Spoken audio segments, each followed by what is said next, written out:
নামাজে মন বসে না, এর অনেকগুলো কারণ আছে। আজকে আপনাদের সম্মুখে কিছু এমন কথা বলবো যেগুলোর মাধ্যমে আপনারা নামাজে দাঁড়ালে অবশ্যই অবশ্যই আমাদের নামাজের মধ্যে মন বসবে, নামাজের মধ্যে মনোযোগী আমরা হতে পারবো যদি এই কয়েকটি কথা আপনি ফলো করেন। নামাজ অত্যন্ত গুরুত্বপূর্ণ একটি ইবাদত এবং আল্লাহ তাআলার সাথে বান্দার ঘনিষ্ঠ সম্পর্ক করার অন্যতম একটি মাধ্যম।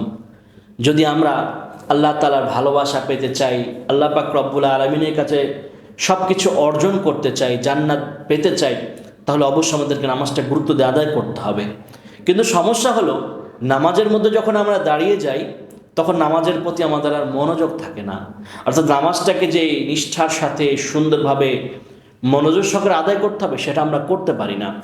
প্রিয় দর্শক, যদি আমরা নামাজটাকে মনোযোগ দিতে চাই এবং মনোযোগী হয়ে নামাজটাকে আদায় করতে চাই, প্রথমত আমাদেরকে যে কথাটি মাথার মধ্যে আনতে হবে সেটি হলো যে এই নামাজটি আমি পড়ছি, হতে পারে এই নামাজটি আমার জীবনের শেষ নামাজ। এই কথাটি যদি কোনো ব্যক্তি চিন্তা করে যে এই নামাজটি আমার জীবনের শেষ নামাজ, তাহলে অবশ্যই তার এই নামাজের মধ্যে মনোযোগ আসবে। ধরুন কোনো ব্যক্তির ব্যাপারে ফাঁসির নির্দেশ হয়ে গিয়েছে যে তাকে আজকে রাত 12টার মধ্যে ফাঁসি দেওয়া হবে। তো রাত 12টার সময় কাছাই গিয়েছে, হয়তো বা আধা ঘন্টা সময় বাকি আছে, তখন তাকে সুযোগ দেওয়া হলো, বলা হলো যে তুমি তোমার আধা ঘন্টা পরে তোমাকে ফাঁসির দড়িতে ঝোলানো হবে, তুমি এই সময় এই আধা ঘন্টা সময় পাচ্ছ, তুমি নামাজ পড়ো। তো যেই ব্যক্তি জানতে পারে যে আমার আধা ঘন্টা পরে ফাঁসি হবে, সেই ব্যক্তিকে যদি আধা ঘন্টা সময় দেওয়া হয় তাহলে তার এই নামাজের মধ্যে কত বেশি মনোযোগ সৃষ্টি হয়। একবার একটু চিন্তা করে দেখুন তো, কত বেশি মনোযোগ দিয়ে সেই ব্যক্তি নামাজটা আদায় করে থাকেন, কত বেশি মনোযোগ গভীরভাবে আল্লাহ তাআলাকে স্মরণ করে নামাজটা আদায় করে থাকেন। ঠিক তদ্রুপভাবে আমরাও যদি মনে চিন্তা করি এই যে নামাজ পড়ছি, এই নামাজটাই বোধহয় আমার জীবনের শেষ নামাজ, আর মনে হয় আমার জীবনে নামাজ আদায় করার মতো কোনো সময় পাবো না, আল্লাহ তাআলা হয়তো আমাকে আর কোনো তৌফিক দান করবেন না, কারণ আমাদের জীবনের তো কোনো গ্যারান্টি নাই।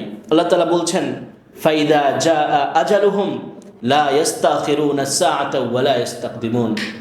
যখন মানুষের মৃত্যুর সময় হয়ে যাবে, একেবারে নির্ধারিত সময় তার জানটাকে নিয়ে নেওয়া হবে, একটা সেকেন্ড মিনি সেকেন্ডের জন্য এদিক ওদিক করা হবে না, আগেও করা হবে না, পরেও করা হবে না, একেবারে জাস্ট টাইমে তার জীবনটাকে নিয়ে নেওয়া হবে। সুতরাং কোন সময় যে মৌত চলে আসবে এটা তো আমরা জানি না।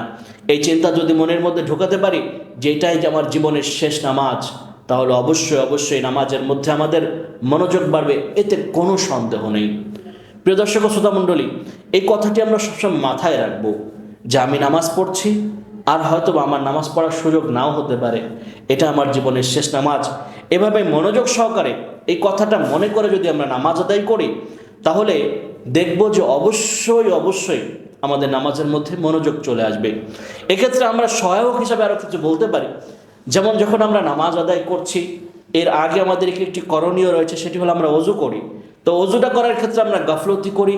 ওযুটাকেও যদি আমরা মনোযোগ সহকারে করি যে আমি একটুবার নামাজ আদায় করব, নামাজ পড়ব, এই মেন্টালিটি যদি আমার মধ্যে থাকে, তাহলে কিন্তু আস্তে আস্তে নামাজের প্রতি আমি ঝুঁকতে থাকি, এবং যখন নামাজের মধ্যে দাঁড়িয়ে যাই তখন নামাজের মধ্যে অটোমেটিক আমার মনোযোগ চলে আসে। আর সাথে সাথে আমরা যদি কোরআনুল কারীমের যেই সূরাগুলো তেলাওয়াত করছি, যে সূরাগুলো পাঠ করছি, ধরুন আপনি ছোট ছোট সূরা পড়ছেন, এই সূরাগুলোর যে অর্থগুলো রয়েছে এগুলোর দিকে যদি একটু খেয়াল করেন তাহলে কিন্তু আপনার নামাজের মধ্যে মনোযোগ চলে আসবে। অথবা ইমাম সাহেব যে নামাজ আদায় করছেন বা ইমাম সাহেব যে কিরাত পড়ছেন, ইমামের কিরাতটা কত সুন্দর হচ্ছে, কত ভালো লাগছে। কোরআন শরীফ শুনতে প্রত্যেকেরই ভালো লাগে, এমনকি বিধর্মীরা পর্যন্ত মনোযোগ সহকারে কোরআন শরীফ শুনে থাকেন। তো আমরাও কিন্তু মনোযোগ দিয়ে কোরআন তেলাওয়াত শুনতে পারি, দেখবো আমাদের হৃদয়ে আঘাত করবে, আমাদের ভালো লাগা আসবে। এবং আল্লাহ তাআলা তো বলেছেন, যখন ইমানদারের সামনে কোরআন তেলাওয়াত করা হয় তখন তার তেলাওয়াতের কারণে তার ইমানটা বৃদ্ধি পেতে থাকে। সুতরাং আমরা যদি কোরআন তেলাওয়াতের দিকে একটু খেয়াল করি, কোরআনের তর্জমার দিকে একটু লক্ষ্য রাখি, আমি যে সূরাটা পড়ছি এটার তর্জমার দিকে একটু খেয়াল করি, তাহলে অবশ্যই ইনশাআল্লাহ আশা করা যায় নামাজের মধ্যেই মনোযোগ চলে আসবে। আল্লাহ তাআলা আমাদের সবাইকে 5 ওয়াক্ত নামাজ মনোযোগ সহকারে আদায় করার মতো তৌফিক দান করুন, আমিন।